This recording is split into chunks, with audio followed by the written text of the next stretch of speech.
भगवते वासुदेवाय।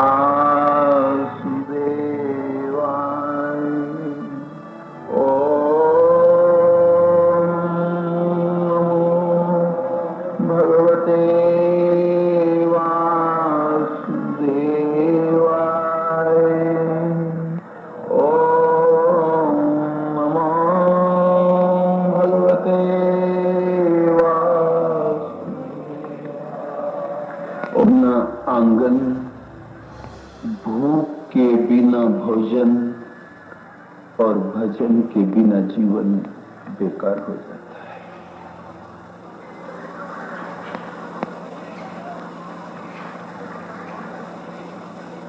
जिसे अमृत कहते हैं, जिस अन्न के लिए सारी दुनिया दिन रात लाखों लाख प्रयत्न करती है, लेकिन वह अन्न भी कभी जहर बन जाता है।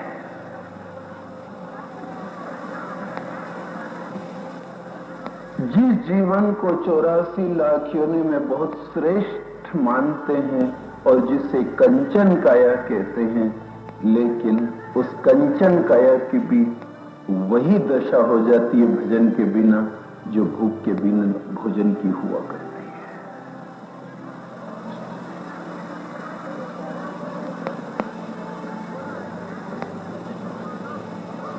लोगों ने सब कुछ किया है, जीवन लिया तो भिड़े हैं, कसर किसी ने नहीं छोड़ी है। अपने अपने ढंग से सब शौक पूरा करने में लगे हुए हैं, लेकिन भजन का काम नहीं किया।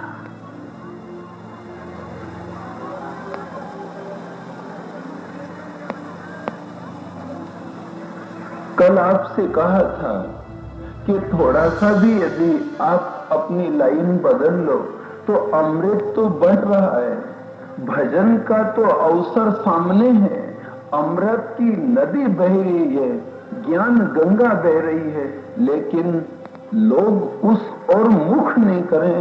परमात्मा हजार हजार हाथ से कृपा कर रहा है कि तुम लोग 18 पुराण है, 4 वेद है, 6 शास्त्र है, 10 उपनिषद है, अनेक ब्राह्मण ऋषि मुनि संत महात्मा। कौन गांव जहां ब्रह्म देवता का वास न है, कौन सा क्षेत्र जहां संत महात्माओं के चरण नहीं पड़ते हैं। परमात्मा ने सब तरह से कृपा बरसा दी है, लेकिन वह राक्षस लोग तो मोहिनी को देखने में लगे हैं, वह कनक और कांता में मग्न हो रहे हैं, लेकिन वो अमृत तरफ नजर नहीं उठा रहे। यदि कभी समय गमा भी दिया हो तो राहु की तरह फिर से समझ लो, उठो और उन ज्ञानवान सूर्य चंद्रमा के समान प्रकाशमान लोगों की सोबत में उनके बीच में बैठो तो अमृत प्राप्त हो जाएगा, नहीं तो जीवन अकारक चला जाएगा। आज पिएंगे, कल पिएंगे, परसों चलूंगा, शुरू दिन नहीं आया, कृष्ण जन्म के दिन सुनने जाऊंगा, कोई कहता पूर्णाहुति के दिन जाऊंगा, कोई ऐसा करते करते जीवन की भी पूर्णाहुति कर डालता है, लेकिन उस अमृत के द्वार तक नहीं पहुंच पाता है।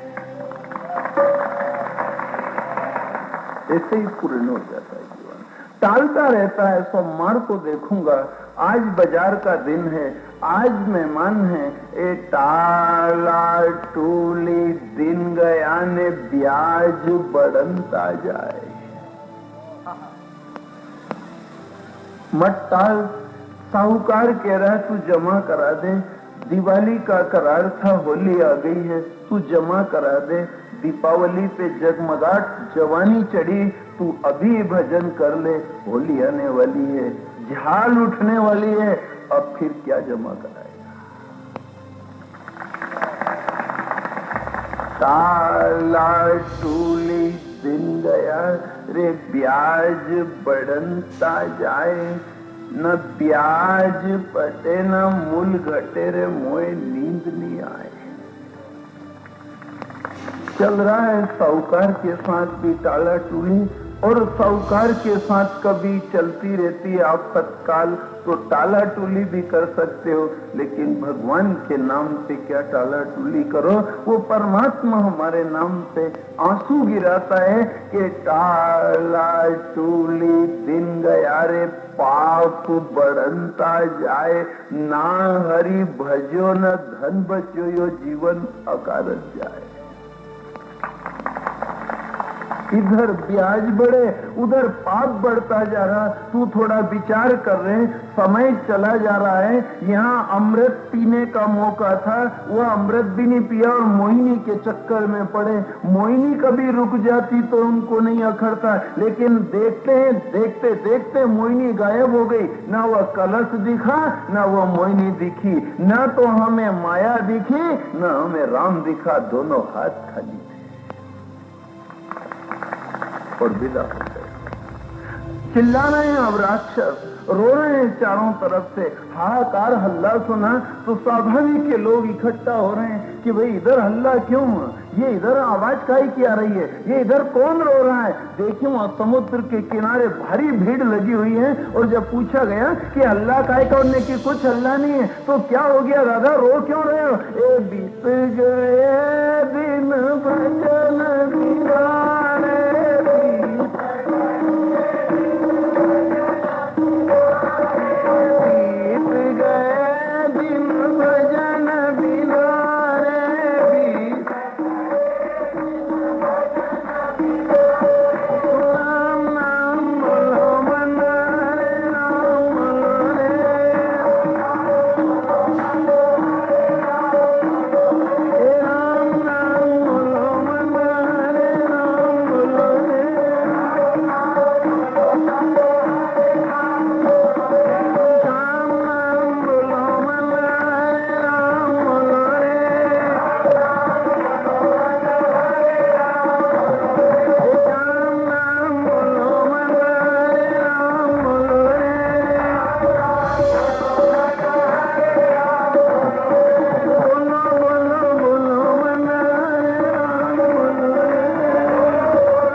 जीवन में करना वह काम पहले कर लो। यदि मोहिनी का मजा ही लूटना है किसी को, तो वह बाद में लूट लेना। क्योंकि अपनी संस्कृति में, अपने गांव की भाषा में एक बहुत अच्छा शब्द है जिससे गांव के एक एक तबके के लोग समझ जाते हैं। यहाँ एले पार और पहले पार दो शब्द कहा जाता है। एले पार तो ठीक है, लेकिन पहले पार का अर्थ होता है पहले पार होना सीख जाओ, बाद में जितनी धूम मस्ती करना कर लेना। पहले पार,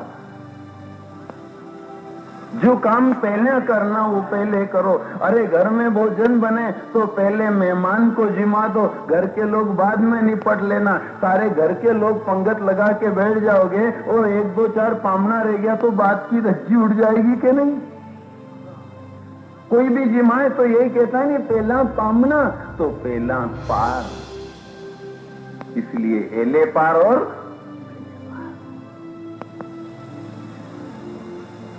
ये पहले पार होना सीख जाओ आए तो, उसके बाद जो धंधा करना कर लेना भले। लेकिन यहाँ अमृत की बात पे छोड़ दी। टाला टूली दिन गया, पी लेंगे नहीं, अभी मोहिनी नाच रही है, मजा आ रहा है, पी लेंगे। अमृत कहाँ भागे, अमृत कहाँ भागे, कथा कहाँ भागे, कथा कहाँ भागे, भगवान कहाँ भागे है। भगवान तो नहीं भागे मंदिर का, और भागवत भी नहीं भागे, पर जीवन भाग रहा है, बहुत तेज गति से भाग रहा है। पार होना था नहीं तो राम नाम की नौका बना कर, राम नाम की नौका बना कर वो पार उतर गए संत जनारे।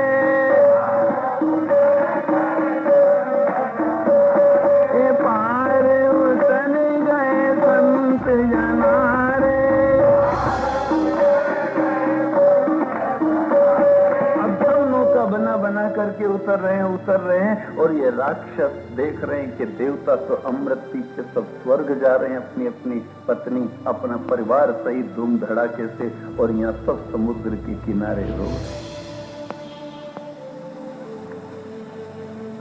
क्या करोगे? कथा तो है ही समुद्र के किनारे बहुत बड़े रणस्थल की, लेकिन रोने के अलावा कर भी क्या है?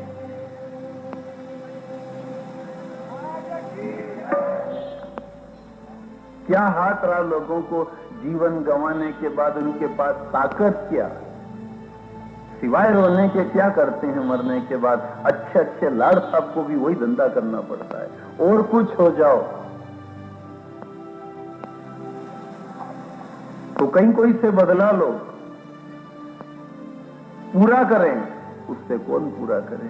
सब लोग हाथ पे हाथ धर के बैठ जाते हैं। अभी देखें, और कोई उंगली लगा दे, अभी और कोई कुछ एक शब्द अपशब्द कह दे, यदि कोई थोड़ा नुकसान कर दे तो दोनों हाथ उड़ जाते हैं। क्या समझे न कहीं समझे न, कल आपसे कहा था नहीं बंदा है, लेकिन यही बंदा की हालत जब उसके आगे जाती है ना तो कुछ नहीं कर सकता है, यूं हाथ चल लेता है।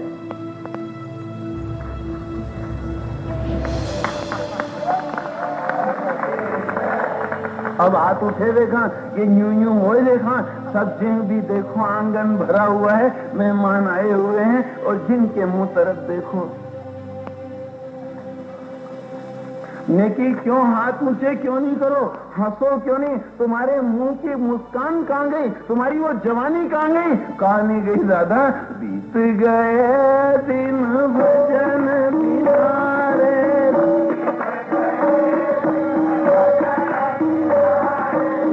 बीत गए दिन भजन बिहारे।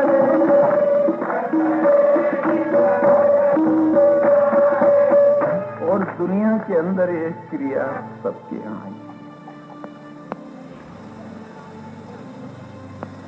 3.5 मंजिल मकान गिर जाएगा और टेका लग जाएगा। जिनने पिया उसको पहले चिढ़ाया, उसका अपमान किया, वह राहु भले पियाया लाइन छोड़ करके, तो लोग उससे कहने लगे और जाओगे वहाँ अमृत पीने के लिए गए, और वहाँ उन देवताओं की लाइन में घुस रहे, वहाँ माथा कट गया। पागल, ऐसी जगह जाना ही नहीं चाहिए। लेकिन वह राहु कहता है कि माथा कटा तो कटा, पर संतों का मार्ग कहता है कि शीश दिए गुरु मिल गए तो भी सस्त हो जाए। क्योंकि यहाँ तो पुरानी परंपरा है कि बीके माता साटे वो मेरी माँ, चूनर सतगुरु की बीके,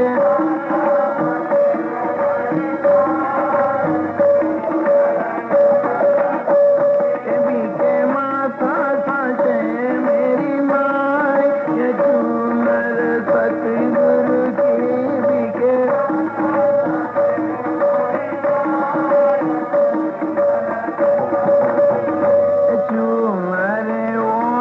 तो कुटुंब ल जावे चूनर,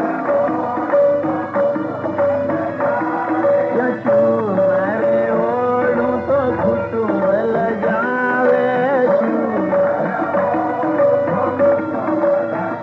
नहीं ओढ़ू तो मन ललचाए चूनर सतगुरु की नहीं।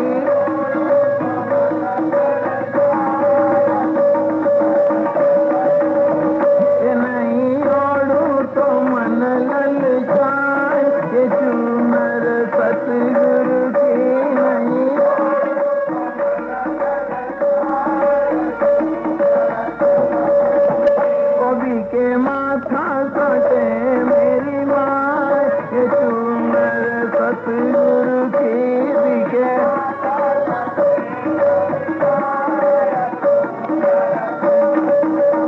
ये बिके माथा साटे मेरी माँ, ये चूनर सतगुरु की बिके।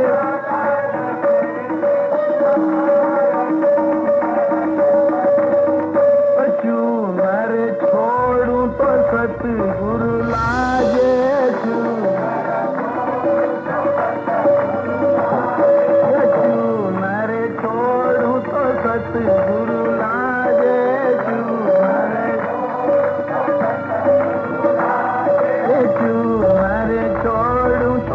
सतगुरु लाजे तुम्हारो बनक जमारो बिल जाय चुनर सतगुरु के मारो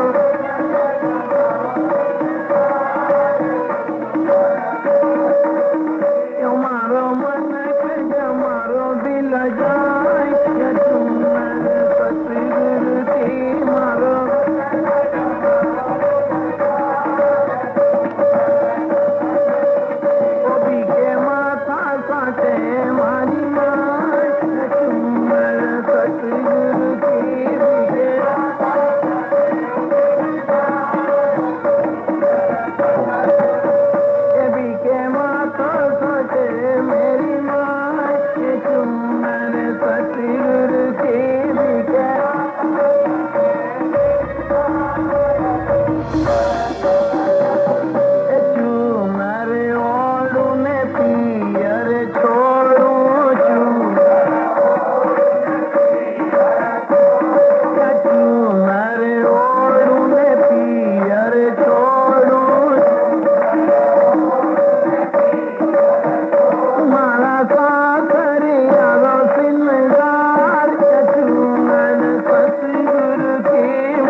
जो जाओ बिना ओढ़े नहीं जा सकोगे, इसीलिए राक्षस यहाँ रह गए और देवता वहाँ चले गए। चूनर ओढ़ाने के बाद, साड़ी ओढ़ाने के बाद बहन बेटी भी विदा हो जाती है, यानी ओढ़ा देना विदा करने का संकेत होता है। उसी प्रकार से याद रखना, ईश्वर के दरबार की यदि कोई शंका करे कि क्या जरूरत है चूनर की, तो बिके भी तो माथा साटे, पैसा से भी तो नहीं। यदि कोई कुल्फी वाला कुल्फी बेचे, यदि कोई और सामान बेचे तो कहे कि वो 2 रुपए में देता है, वह 5 रुपए में देता है। लेकिन जब यहाँ पूछी कि सदगुरु जो देता है वो कितने रुपए में देता, उन्हें की कुछ नहीं लेता, वो बिके माथा साटे मारी माँ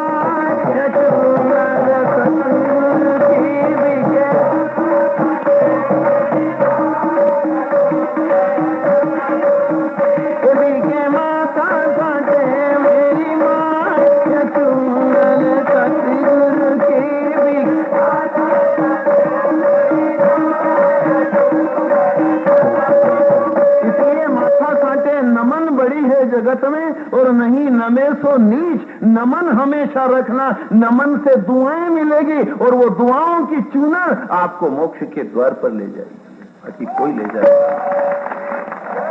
वो नमने में कसर मत छोड़ना, हमेशा अपना सिर नमा के रखना, उससे उसकी कृपा मिलेगी। यदि कोई ये शंका करता है कि इसको ओढ़े बिगर वो क्यों नहीं आंदे, तो आज के आधुनिक लोगों से हम ये पूछते हैं कि यदि वो चूनर के बारे में शंका कुशंका करता है तो स्कूल में बिना ड्रेस के मास्टर साहब आने दे।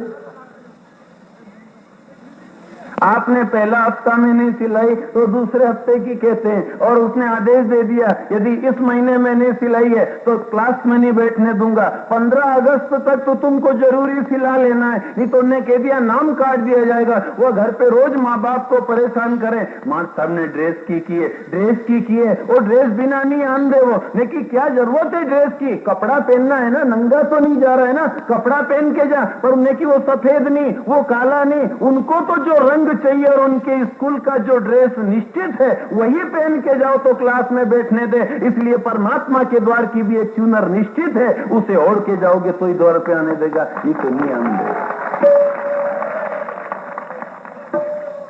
इसलिए लोग दौड़ दौड़ के पहुंचते हैं। इसीलिए जैसे माँ से जिद करी बेटा ने, माँ मेरे पिताजी से कहने ड्रेस सिला दे, माँ पिताजी से कहने ड्रेस सिला दे, बेटा बिल्कुल अब पैसा आने वाला, अब ड्रेस सिला देंगे तेरी। ऐसे जीवात्मा महात्मा से कहती है, हे महात्मा मुझे वो ड्रेस सिला दो जिससे लोग अमरापुर जाया करते हैं,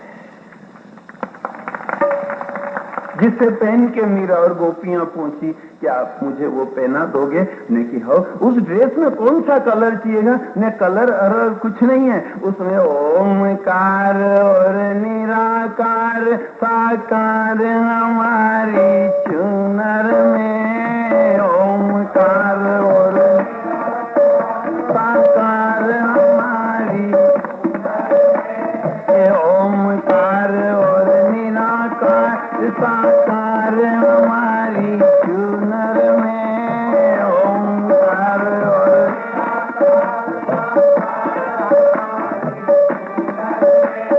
अखंड ज्योति सा तारा चंद्रा को हम सूरज चुनर में, अखंड ज्योति सा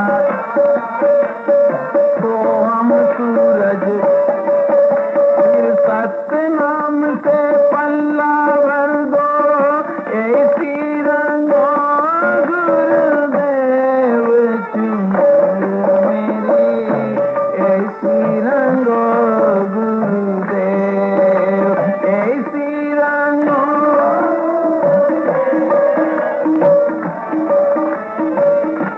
ऐसी रंग सत्य नाम से पल्ला भर दो ऐसी रंगो गुरुदेव चुनर मेरी, ऐसी चुनर मेरी, ऐसी रंगो राम लक्ष्मण भरत शत्रुघ्न हनुमत मेरी चुनर में,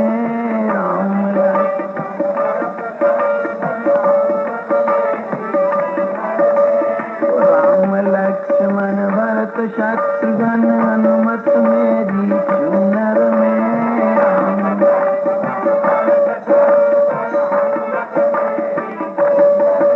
और सरयू जी की लहर पड़ी हो ऐसी रंगो गुरुदेव चुनर,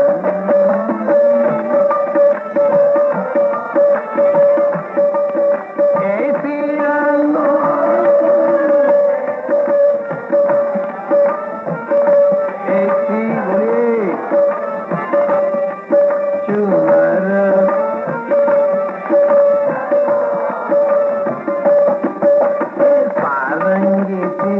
हमारी सुर ससुर हो चुनर में, सारंगी सी सास सुर ससुर हो, सारंगी सी सास हमारी सुर ससुर हो चुनर में, सारंगी सी सुर ससुर हो, फिर मस्त रूप में पति हमारे गजब चमकते चुनर में, मस्त रूप में,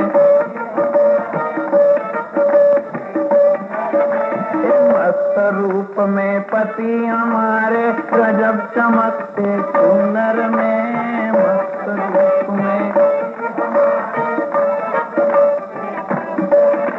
ऐसी ओढ़ूं के छोड़ू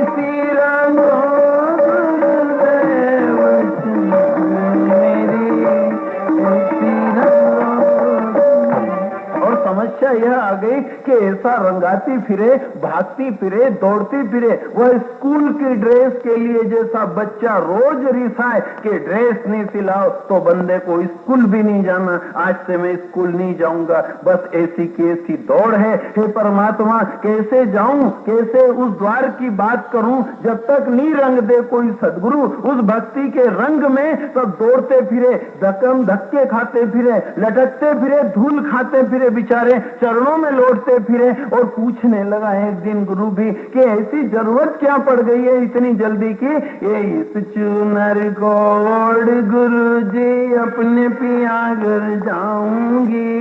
इस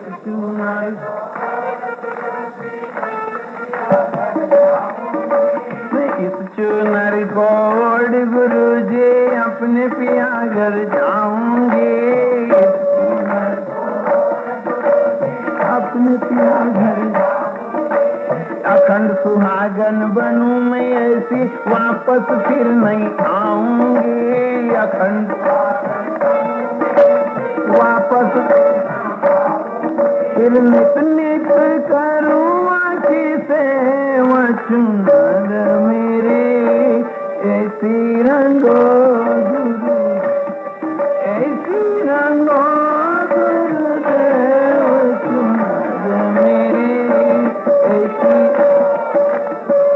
जो बच्चा रोज रिसाया है, रोज मस्ती करी इस बात के ऊपर, तो एक दिन माँ भी कहने लगी आगे लाख काम छोड़ करके इसकी ड्रेस सिला दो ताकि वो बढ़वा जाए, नहीं तो यहाँ रोज दमा करेगा घर में। बस ऐसा का ऐसा रोज दौड़ोगे, जिंदगी भर ठोकर खाओगे महापुरुषों की, तब जाकर के ड्रेस सिलाई जाएगी। और ड्रेस सिल गई उस दिन विदा भी हो जाओगे। पर सिलाओ कब तक नहीं सिलाओगे? कभी भर्ती हुए पहला महीना में नहीं सिलाया, दूसरा में नहीं, पर अब तो वो कह दिया 15 अगस्त आ रहा भैया, अब कब सिलाओगे तुम? अब तो तुम्हारा त्योहार आ रहा है, अब जल्दी जल्दी करो, तुम्हें ड्रेस भी नहीं आन देंगे, पढ़ाई चालू हो गई है। इसलिए आग्रह करते हैं कि नौजवान साथियों, आप अभी से भक्ति के रंग में रंग जाओ, आप अभी से भगवान के नाम में रंग जाओ और ध्रुव प्रहलाद की तरह दौड़ो। भजन में और भक्ति में उम्र नहीं नापी जाती है। यदि कोई किसी और कार्यालय में उम्र का प्रमाण पत्र मांगा जाता है, लेकिन भगवान के भजन में उम्र का प्रमाण पत्र नहीं होता है। यदि उम्र का प्रमाण पत्र बनता तो ध्रुव और प्रहलाद की क्या उम्र थी? उनसे मना कर देता कि हम 5 साल के छोरों को नहीं लेते, पर मीरा को 4 साल की को उसने ले लिया। इसका मतलब भजन के लिए उम्र नापना जरूरी नहीं है। वह दे रहा है तो ले लो, अब यदि वह कृपा कर रहा है, अमृत पिला रहा है तो पी लो, पर उम्र देख रहे हैं यहाँ, अभी कहाँ उम्र है? अभी कोई भजन की उम्र है? तो भजन के लिए कोई उम्र होती है? लाओ, अरे दौड़ दौड़ करके जाओ। वह बांटने वाला बांट रहा है और आवाज दे दे करके गिराकों को बुला रहा है, लेकिन कोई हाथ नहीं मान रहे उसके सामने कि अमृत पी लें। बस यही अज्ञानता है, और अपनी अज्ञानता को कथा के माध्यम से पहचानना है कि यही होता है हमारे साथ भी। बचपन भी ऐसे चला जाता है, जवानी भी चली जाती है, और लोग सोचते हैं पैसा से हम भगवान प्राप्त कर लें, हम दान पुण्य कर देंगे, हम ब्राह्मण भोजन करा देंगे। आपसे कहना चाहते हैं, दान एक अलग मार्ग है, धर्म एक अलग मार्ग है। दान यदि आप करते हो तो उससे केवल धन की शुद्धि होती है। दान से मोक्ष का न तो संबंध है और न हो सकता है, क्योंकि दान से तो केवल धन शुद्धि होती है, पर मन की शुद्धि तो ध्यान से होती है, और मन की शुद्धि के बिना कभी मुक्ति नहीं होती है। इसलिए बेचने भी आया नहीं, उसने कह दिया था कि मैं माथा साठे बेचू हैं। उनसे कहा पैसा से नहीं दो, 5 रुपया में दो, 10 रुपया में दो, क्यों 11 रुपया में गुरु मिल जाए? 101 रुपया ले लो गुरु। यदि आप गुरु बनना चाहते हो और मेरे गुरु बन जाओ और मुझे पार कर दो, तो कहते हैं राजा बलि की आगे कथा आ रही है, 14 लोग दे दिया उसने गुरु के लिए, लेकिन गुरु नहीं मिला तो नीच मिला, और पकड़ के खंबे से बांध दिया उसको कि तू पैसा से खरीदे। गुरु और पैसा से मिले, शब्द और पैसा से मिले, मोक्ष और रुपया से मिले। कभी कभी आपने देखा होगा गांव में कोई ऐसा भी बेचने वाला आता है, कभी बरनी लेके आता है, कभी वो पांव के, कभी हाथ के गहने लेकर आता है, कभी कब्बस्ती लेकर के आता है, लेकिन उससे यदि कोई पूछने जाए कि क्यों बा आप ये कितना में दो कब्बस्ती की जोड़, तो उन्हें की कब्बस्ती की जोड़ पैसा में नहीं दूं। क्यों भाई चूड़ी, क्यों भाई ये बिछिए, क्यों भाई ये फुंदा, उन्हें की ये जितना भी श्रृंगार का सामान है ये मैं देता तो हूं, आया तो देने हूं, लेकिन मैं पैसा से नहीं देता हूं। वह गांव में गली गली घूमता है कि टूटा भुट्टा जूता चप्पल और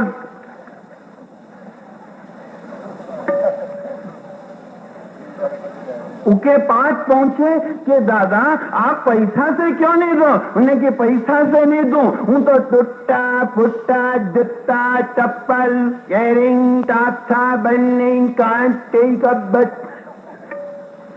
ये गजब का आदमी आया, अभी तक तो सब पैसा से दे बापड़ा, दुकान भी अच्छी मांडे, पर यो टूटा फुट्टा ले ने अच्छा दे। आपसे यही कहना चाहते हैं कि आज 4 दिन होने को आए हैं, अब जो घर पे टूटा फुट्टा रिया है उनको कल से लिया ना और कह देना कि अब पक गए हो।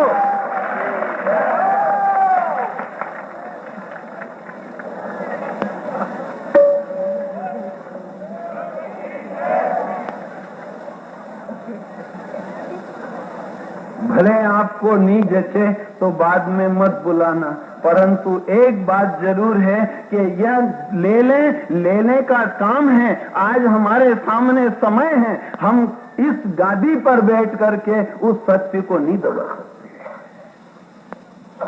लोग कुछ नहीं दे, धन की जरूरत नहीं है, केवल उनको तो ये करना है कि जीवन अब पुराना हो गया है। अब यदि पाइप फट गया है, यदि कोई लोहा की बाल्टी टूट गई है, यदि कोई प्लास्टिक का सामान टूटा फूटा घर में पड़ा, तो पुराना दे दो और नया ले लो। तो सीधा तो गणित है। यदि जीवन पुराना हो गया और काया पुरानी है रोज गाते हो, तो पुरानी दे दो, उन श्री चरणों में चढ़ा दो और वापस नई कंचन काया ले लो। सीधी सच तो बात। और नहीं समझे लोग, कितनी गलियों में गया वो कि अभी